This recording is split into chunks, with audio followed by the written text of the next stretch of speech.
Avez-vous déjà imaginé ce que cela fait d'être arrêté au milieu d'une rue ou d'un parc, simplement parce que vous êtes qui vous êtes?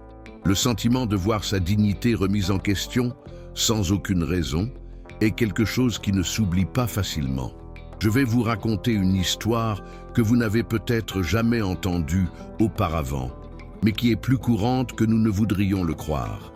Une histoire de discrimination déguisée en bonnes intentions, où la couleur de peau et un chien de soutien sont devenus les seules justifications d'une attaque de l'autorité. Et le plus choquant, la femme au centre de cette histoire n'était pas n'importe qui. C'était une enseignante, quelqu'un qui, chaque jour, avec dévouement et amour, essayait de transformer l'avenir de ses élèves. Maintenant, avant de continuer avec cette histoire qui va vous émouvoir, je veux vous demander quelque chose de simple. Abonnez-vous à la chaîne. Saviez-vous que de nombreuses personnes qui regardent vos vidéos ne sont pas abonnées? Il suffit d'un clic et vous serez assuré que des histoires comme celle-ci, de dépassement, de réflexion et de transformation, vous parviendront. Alors, abonnez-vous et activez les notifications pour ne manquer aucun contenu qui pourrait changer votre vision du monde. Maintenant, préparez-vous, car ce qui arrive va vous choquer. Et, qui sait, peut-être même vous inciter à agir. C'était un jour comme les autres à Paris, plus précisément dans le quartier de Belleville, où Camilla, une jeune enseignante de 28 ans, a décidé de prendre du temps pour elle. Le soleil était timide, mais la température était agréable, idéale pour une promenade paisible avec votre chien d'accompagnement, Léo. Camilla avait adopté Léo il y a 2 ans, après une série de crises d'angoisse qui l'ont éloignée de ce qu'elle aimait le plus, l'enseignement. Le chien, un labrador aux cheveux dorés et aux yeux doux, était son refuge, son ancre émotionnelle. Quand il était là, Elchip avait l'impression de pouvoir affronter le monde, même si c'était un monde qui la regardait souvent avec suspicion. Camilla avait toujours su qu'en tant que femme noire, elle devrait faire plus que ce à quoi on s'attendait pour se démarquer. Sa profession, qu'il aimait profondément, n'était pas exempte de regards durs et de suppositions superficielles sur ses capacités. Mais elle ne s'est pas laissée ébranler. Après tout, elle était là pour changer des vies, pour enseigner plus que du contenu, mais des valeurs, des espoirs et des rêves. Cependant, ce jour-là, elle ne savait pas que sa confiance serait mise à l'épreuve d'une manière qu'elle n'aurait jamais imaginée. Camilla se promenait dans le parc, avec Léo marchant tranquillement à ses côtés, quand quelque chose d'inattendu s'est produit. 2 agents de sécurité, tous 2 des hommes, se sont approchés, interrompant le silence de l'après-midi. Ils portaient des uniformes bleu foncé, et le plus grand, avec un regard sévère, allait droit au but. Ce chien ne peut pas être ici. Les animaux d'assistance sont interdits dans le parc, dit-il d'un air intransigeant. Camilla, surprise, a essayé d'expliquer que Léo était un animal de soutien certifié, qui l'aidait à gérer ses crises. Mais les gardes n'étaient pas disposés à l'écouter. Ce qui s'est passé ensuite a été encore plus douloureux. L'un des gardes, sans réfléchir à 2 fois, a prononcé une phrase qui est restée gravée à jamais dans sa mémoire. « Je ne fais pas confiance à un chien comme ça avec une femme comme toi. » Camilla s'arrêta un instant, le poids de ces mots résonnant dans son esprit.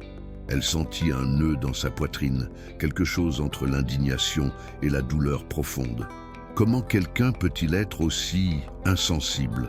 Elle regarda Léo, qui était assis à côté d'elle, son regard paisible contrastant avec le trouble intérieur qui commençait à se former. Elle savait qu'il était là, son fidèle ami, prêt à l'aider à chaque moment de faiblesse.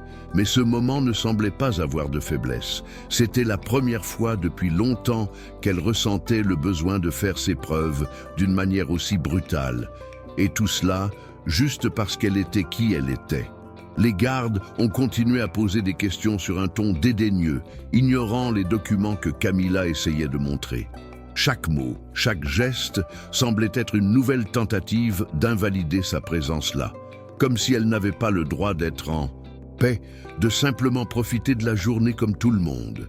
La jeune enseignante ressentit un frisson, mais en même temps, quelque chose en elle s'illumina.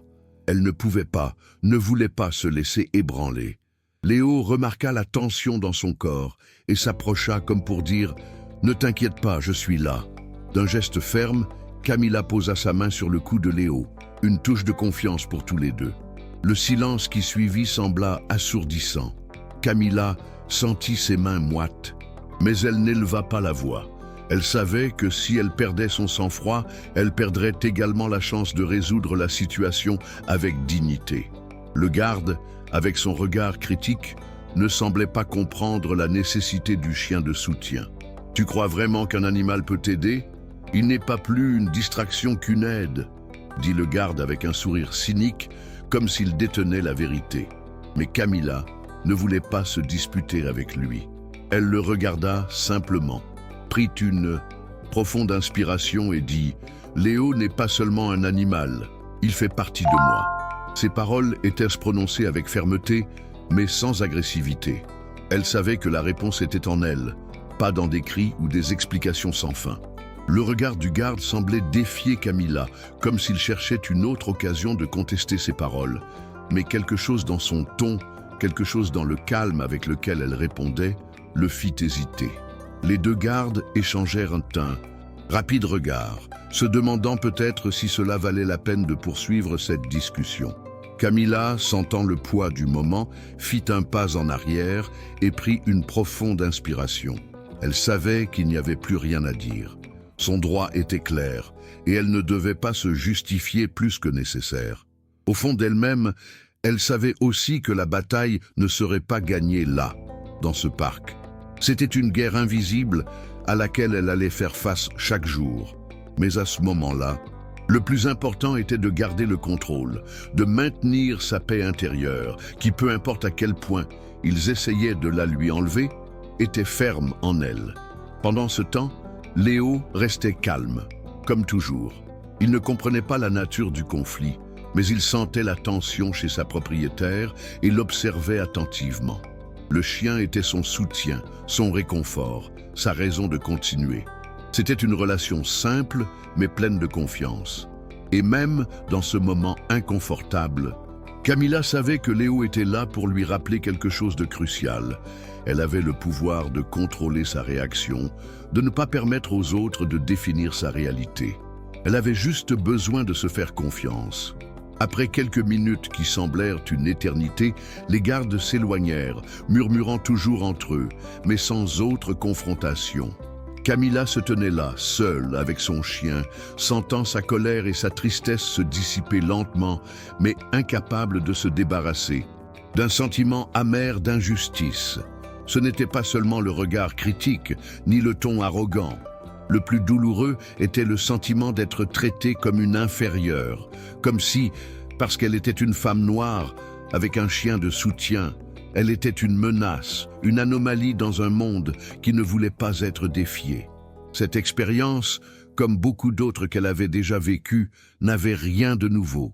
Tout au long de sa vie, Camilla avait appris à gérer de petites et parfois de grandes doses de discrimination déguisée en gentillesse, de doutes voilés sur sa compétence, ses intentions et sa place dans le monde.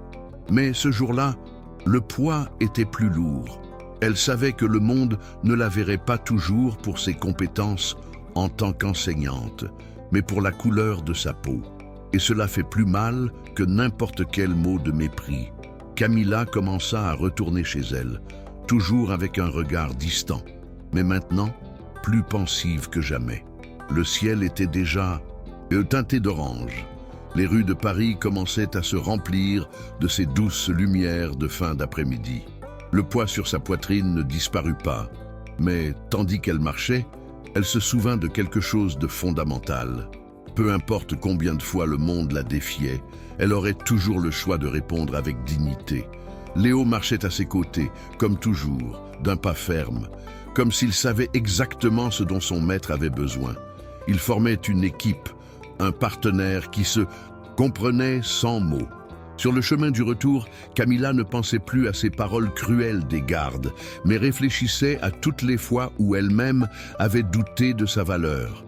La société, avec ses normes et ses attentes, tente souvent de nous réduire à des stéréotypes, comme si notre identité était définie uniquement par la couleur de notre peau ou par ce que nous possédons. Mais Camilla savait qu'elle ne pouvait pas laisser cela dicter qui elle était. C'était une enseignante, quelqu'un qui avait un pouvoir immense entre ses mains, le pouvoir de changer des vies, d'ouvrir des portes, de faire une différence. Et malgré tout cela, elle avait toujours le contrôle de son propre récit. En rentrant chez elle, Camilla enleva le collier de Léo et s'assit sur le canapé, le sentiment de sécurité prenant enfin le dessus sur son corps. Elle le caressa, sa main tremblant encore. La journée l'avait mise à l'épreuve d'une manière qu'elle n'aurait jamais imaginée. Mais maintenant, chez elle, loin, du regard inquisiteur des gardes, elle sentait le poids de la lutte se dissiper lentement. Cependant, quelque chose en elle avait changé. Ce qui s'est passé cet après-midi n'était pas seulement une autre histoire de discrimination. Pour elle, c'était un rappel que son combat était loin d'être terminé. Mais il y avait aussi une part de Camilla qui, à ce moment-là, semblait plus forte que jamais. Elle n'était pas seulement la femme que les gardes avaient essayé de diminuer, mais aussi la femme qui avait tenu bon, qui savait qui elle était et ce qu'elle avait à offrir au monde. Elle regarda Léo, avec ses yeux confiants et loyaux, et sut que, malgré les difficultés, elle n'était pas seule. Cette nuit-là, alors qu'elle se préparait à aller au lit, Camilla réfléchissait à ce qui s'était passé dans le parc. Ce que les gardes ne savaient pas, c'est que derrière chaque sourire forcé et chaque mot gentil, elle portait le poids d'une vie de défi. Mais elle savait aussi que chaque défi auquel elle était confrontée la rendait plus forte, plus résiliente. Les choses que la vie lui a lancées n'étaient pas destinées à la briser, mais à la façonner, à la préparer à devenir une version encore meilleure d'elle-même.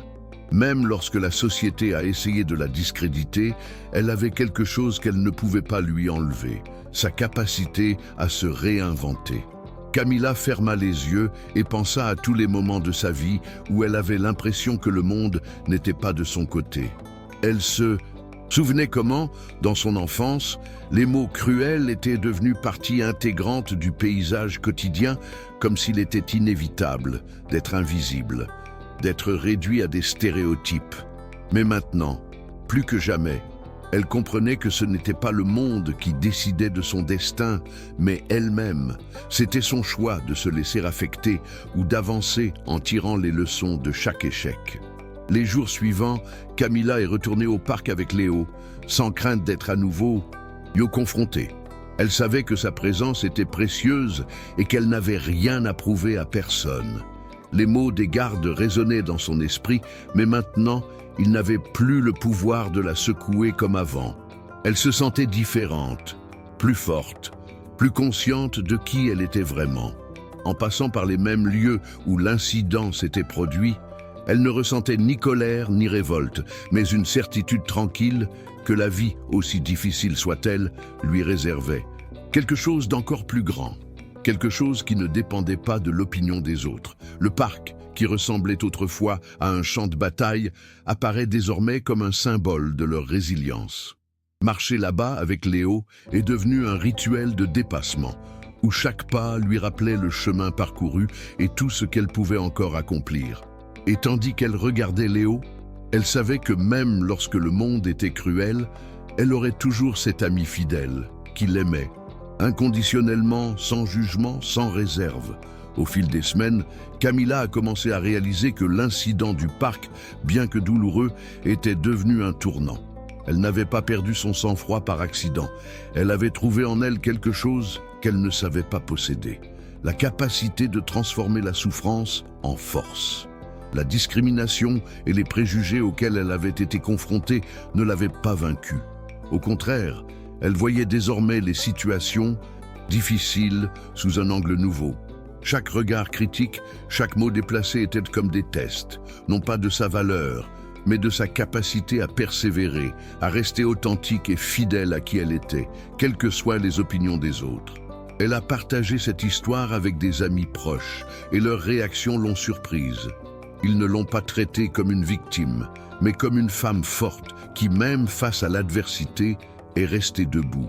Camilla a réalisé que la véritable force ne résidait pas dans le fait d'éviter les moments difficiles, mais dans la façon dont elle choisissait de les affronter.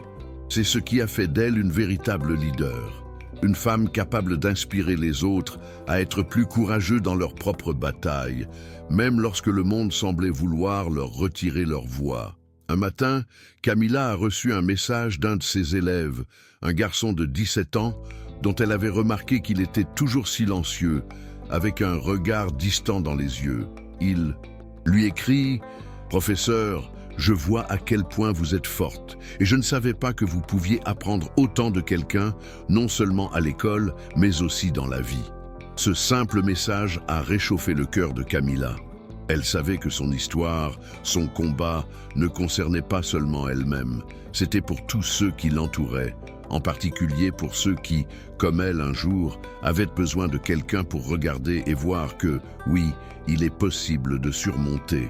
Au fil des jours, elle était de plus en plus convaincue que sa mission d'enseignante allait au-delà du tableau noir. Elle était là pour montrer que personne n'a besoin de se conformer aux attentes limitatives des autres. Léo, toujours à ses côtés, semblait lui aussi comprendre l'importance de ce qui se passait. Il était devenu plus qu'un simple chien de soutien. Il était la preuve vivante que même dans les moments de vulnérabilité, il y avait toujours quelque chose sur quoi s'appuyer. Et Camilla, d'une certaine manière, savait déjà que son voyage ne faisait que commencer. Le sentiment de tranquillité que Camilla ressentait en se promenant avec Léo dans le parc était maintenant différent. Il y avait une légèreté dans ses pas, comme si chaque jour qui passait, elle était plus en paix avec elle-même. Elle ne portait plus en elle la colère, mais la sagesse acquise au fil des années et la certitude que sa présence dans le monde avait un but clair. La confiance dont elle faisait preuve en s'adressant aux autres était désormais plus forte, plus solide. Elle n'était plus seulement une femme, essayant de se défendre contre les jugements des autres, mais une femme consciente de sa propre valeur, prête à se battre pour elle. Mais elle n'était pas la seule à ressentir cette transformation. Ses étudiants, qui admiraient déjà son dévouement et sa passion pour l'enseignement, ont commencé à remarquer quelque chose de nouveau dans son attitude.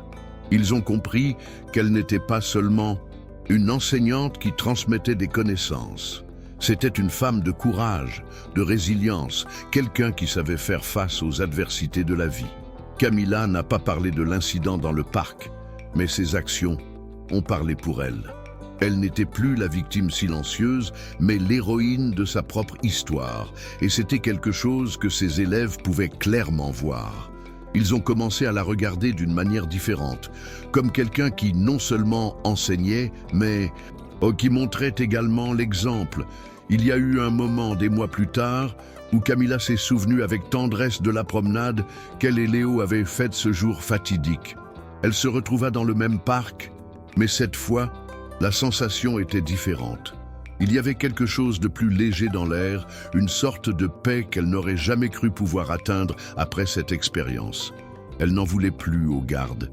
Elle n'était plus marquée par la douleur de ses mots. Camilla avait trouvé la force de pardonner, mais le pardon n'était pas pour eux, c'était pour elle-même. Elle a maintenant compris qu'en libérant la douleur, elle s'autorisait à vivre sans les chaînes des préjugés et de la discrimination qu'ils tentent souvent de nous imposer.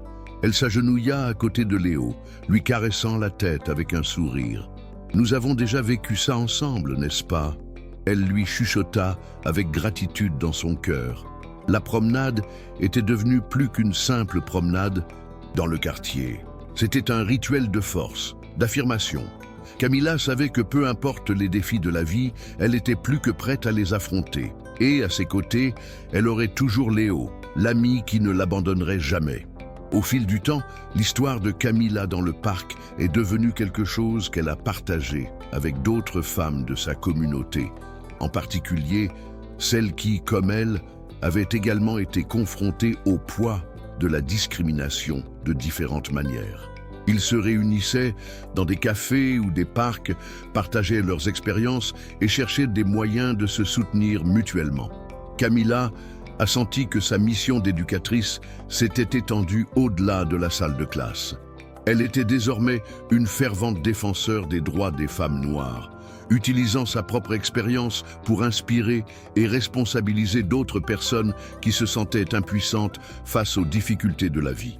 Chaque histoire partagée, chaque larme séchée, la rapprochait d'un objectif plus grand et plus profond. Au fil du temps, Camilla a réalisé à quel point son voyage l'avait transformée. La femme qui entrait dans ce parc simplement à la recherche d'une promenade paisible n'était plus la même. Elle était devenue quelqu'un qui non seulement affrontait les obstacles de la vie, mais aidait également les autres à se relever, à surmonter leurs propres défis. Camilla a compris que la véritable force ne résidait pas dans le fait d'éviter les problèmes, mais dans le fait de les affronter avec courage, dignité et surtout avec la certitude qu'il y aurait toujours quelque chose ou quelqu'un à soutenir. C'est par un après-midi pluvieux, des mois après l'incident, que Camilla a reçu un message d'un vieil ami d'université. Le message disait « J'ai vu ce qui s'est passé dans le parc et je ne savais pas que tu traversais ça, mais en même temps, ça ne me surprend pas. J'ai toujours su que tu étais quelqu'un qui ne se laissait pas abattre. Je veux juste que tu saches que tu es un exemple de résilience pour moi et pour tant d'autres. » Ce message a fait réfléchir encore plus Camilla sur l'importance de ne pas rester silencieux face à l'adversité. Parfois, il n'est pas nécessaire d'être célèbre ou un leader largement reconnu pour avoir un impact positif. Le véritable impact est venu de la façon dont vous avez géré les défis quotidiens, de la façon dont vous avez traité les autres et, surtout, de la façon dont vous vous êtes traité vous-même. Elle regarda Léo qui, la tête sur ses jambes, semblait comprendre le poids des mots. Camilla savait qu'il ne comprendrait jamais les aspects sociaux de sa vie, mais dans ses yeux, elle voyait quelque chose qui serait toujours clair. L'amour inconditionnel. Quelque chose qui, au fond, l'a aidée à être la femme forte qu'elle était. Et tandis qu'elle le regardait, elle sentit qu'elle avait trouvé quelque chose de plus important que toute reconnaissance extérieure. La paix de savoir que quoi qu'il arrive, elle aurait toujours le contrôle de sa réaction et du choix de qui elle voulait être. Ce que Camilla ne savait pas, c'est que, d'une manière ou d'une autre, cette expérience dans le parc continuerait à résonner dans sa vie pendant longtemps. Elle ne serait plus perçue comme la femme humiliée par deux gardes. La vérité était qu'elle deviendrait une voix, une représentation de la résistance silencieuse mais puissante, pour tant de femmes qui étaient confrontées à quelque chose de similaire.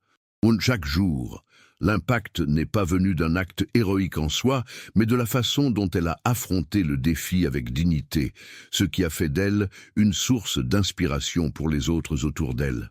Elle savait que tout au long de sa vie, elle continuerait à rencontrer des obstacles, mais maintenant, plus que jamais, elle se sentait prête à les affronter. L'incident dans le parc l'a préparée d'une manière qu'elle n'aurait jamais imaginée. Plus que de se défendre des attaques extérieures, elle a appris à se défendre intérieurement, à garder confiance en sa propre histoire, en son propre parcours. Camilla a compris que personne ne pouvait définir qui elle était, sauf elle-même. Au fil des mois, Camilla a commencé à s'impliquer plus activement dans les groupes de défense des droits des femmes noires et dans les activités communautaires. Elle a estimé que son histoire pourrait contribuer à éduquer, à sensibiliser et à inspirer ceux qui étaient souvent laissés pour compte ou rendus invisibles par la société. Elle a ensuite partagé ce qu'elle avait appris au cours de cette expérience difficile, mais maintenant avec une nouvelle perspective. Pour elle, ce moment dans le parc n'avait pas été un obstacle, mais une opportunité de grandir et, d'une certaine manière, d'aider d'autres personnes à grandir aussi. Elle se souvint des paroles de son élève, qui l'avait félicité pour sa force.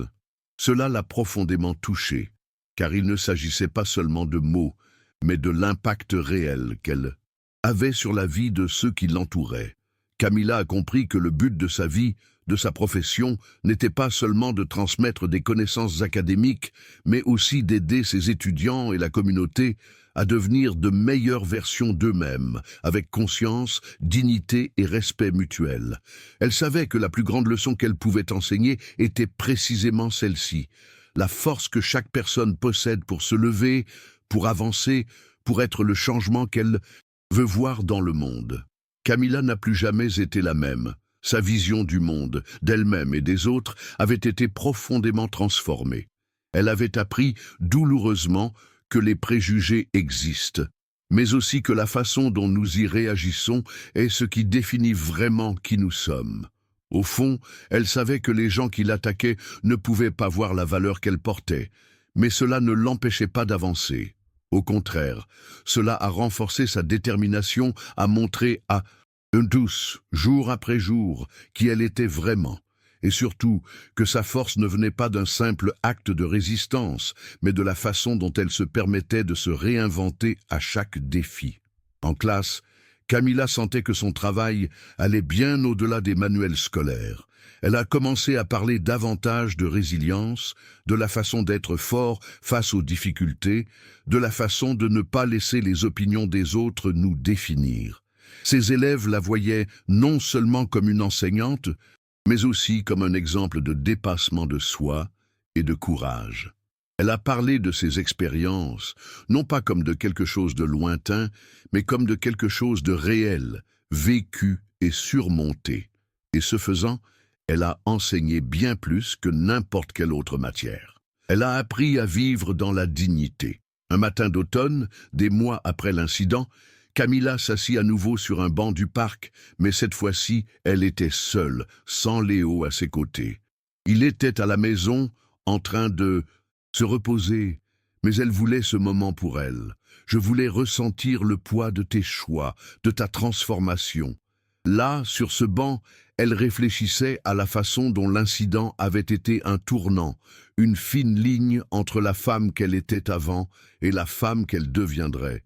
Camilla a pensé aux innombrables fois où la vie l'avait mise à l'épreuve, mais à chaque fois, elle en est ressortie plus forte. Elle a réalisé que malgré tous les obstacles, la seule chose qui comptait vraiment était ce qu'elle faisait face à chaque difficulté qui se présentait. À ce moment-là, Camilla a compris que le parc, qui avait été auparavant le théâtre d'une douloureuse injustice, était désormais le symbole de son dépassement. Il représentait la bataille intérieure qu'elle avait menée et gagnée, peu importe le type de discrimination qu'elle rencontrait en chemin, car elle savait désormais que sa paix et sa confiance venaient de l'intérieur. Et surtout, elle savait que le changement ne se produisait pas lorsque les autres reconnaissaient sa valeur, mais lorsqu'elle le reconnaissait elle-même. La vie de Camilla n'était plus seulement marquée par le poids de la lutte, mais aussi par la légèreté de l'acceptation. Elle a appris à s'accepter à un niveau plus profond sans avoir besoin de validation extérieure. Sa confiance ne venait plus du fait de prouver quoi que ce soit à qui que ce soit, mais du fait de se reconnaître comme une femme complète, digne de respect et d'admiration. Même dans les moments les plus difficiles, elle se souvenait de la façon dont elle restait calme dans le parc, de la façon dont elle affrontait l'hostilité avec dignité. Et elle savait que c'était la clé. La façon dont nous répondons aux défis définit notre véritable force. C'est ce qu'elle voulait désormais enseigner aux autres, en particulier à ses étudiants. Elle a commencé à consacrer son temps non seulement à l'enseignement des mathématiques et des sciences, mais aussi à être un mentor, un guide pour ceux qui avaient besoin d'un exemple de persévérance. Ses élèves ont commencé à s'ouvrir davantage à elle, partageant leurs propres difficultés dans la vie, sachant que d'une manière ou d'une autre, elle comprendrait. Camilla avait toujours un mot de réconfort, un conseil, quelque chose qui reflétait non seulement son expérience, mais aussi son désir de faire la différence. Elle était là pour être plus qu'une enseignante. Elle était là pour aider à transformer des vies, pour inspirer, en confiance, pour créer une génération qui se lèverait quoi qu'il arrive. Au fil du temps, Camilla a commencé à être invitée à donner des conférences et des séminaires sur l'autonomisation des femmes et l'égalité raciale. Elle n'aurait jamais imaginé que son histoire personnelle, qui lui semblait autrefois un fardeau, deviendrait une source d'inspiration pour tant d'autres personnes. En partageant son expérience, elle a réalisé qu'elle n'était pas seule dans son combat. Il y avait d'autres femmes, d'autres personnes qui étaient confrontées au même défi, et avec ces mots, Camilla a non seulement apporté de la visibilité à ses problèmes, mais a également aidé à créer des solutions. Elle savait que chaque voix comptait, et la sienne avait désormais un écho qui pouvait atteindre de nombreux cœurs et esprits. Au cours de ce voyage, Camilla a trouvé un but encore plus grand que celui d'être enseignante. Elle est devenue une fervente défenseur de l'égalité et du respect, luttant contre les préjugés systémiques et cherchant à briser les barrières qui emprisonnaient de nombreuses personnes. Et en repensant à cette journée dans le parc, elle réalisa que même si l'incident avait été douloureux, il avait également été une prise de conscience de ce qu'elle pouvait vraiment accomplir. Elle n'était plus une femme silencieuse. Désormais, elle utilisait sa voix, son histoire, pour transformer le monde qui l'entourait. Ce que Camilla a découvert tout au long de ce voyage est quelque chose que peu de gens comprennent jusqu'à ce qu'ils éprouvent la douleur et la surmontent, le pouvoir de l'expérience. Non seulement elle a survécu à l'incident dans le parc, mais elle l'a transformé en carburant pour sa mission. La femme qu'elle était devenue n'était plus disposée à se cacher, à rester silencieuse. Elle avait une voix, et maintenant elle savait qu'elle devait l'utiliser. C'était une voix d'expérience, de lutte, mais aussi d'espoir. En affrontant la réalité de front, elle a inspiré de nombreuses personnes à se lever et à affronter le monde avec courage. La transformation de Camilla, de victime à leader, a prouvé que le pouvoir intérieur de chaque personne n'a pas de limite lorsqu'elle est prête à affronter la douleur, l'humiliation et l'adversité. Les paroles des gardes, bien que toujours douloureuses dans sa mémoire, n'avaient plus le même impact. Camilla avait trouvé quelque chose de plus fort que n'importe quelle offense, son but. Et avec cela, elle savait que son voyage n'était qu'une partie d'un changement plus vaste qui se produisait dans le monde. Un changement qui ne dépendait pas de grands gestes, mais de petites actions quotidiennes, de personnes comme elle, qui refusaient d'accepter le statu quo et qui étaient prêtes à faire la différence. À ce moment-là, Camilla a réalisé que le plus grand acte de résistance était de vivre sa vie de manière authentique. Chaque pas qu'elle faisait, chaque cours qu'elle donnait, était un moyen de surmonter des batailles intérieures auxquelles elle n'aurait jamais imaginé être confrontée. Les expériences difficiles qu'il avait vécues n'étaient pas une source de honte. Au contraire, elles étaient les clés de sa force. Elle savait qu'en acceptant sa propre histoire, elle créait un héritage, non seulement pour elle-même, mais aussi pour ceux qui la suivaient. Et ainsi, à chaque pas, elle a montré au monde que la véritable transformation ne vient pas de l'extérieur, mais de l'intérieur. Elle était un exemple vivant, que même face à l'adversité, il est possible de trouver la paix, la force et la victoire. Et à partir de ce jour, Camilla ne se sentirait plus jamais invisible, parce qu'elle savait, avec certitude, que le plus grand pouvoir que l'on puisse avoir est la capacité de se lever, de s'affirmer et d'être qui l'on est vraiment, sans peur, sans réserve. Elle était la preuve que lorsque vous restez fidèle à vos valeurs, personne, absolument personne, ne peut vous faire tomber.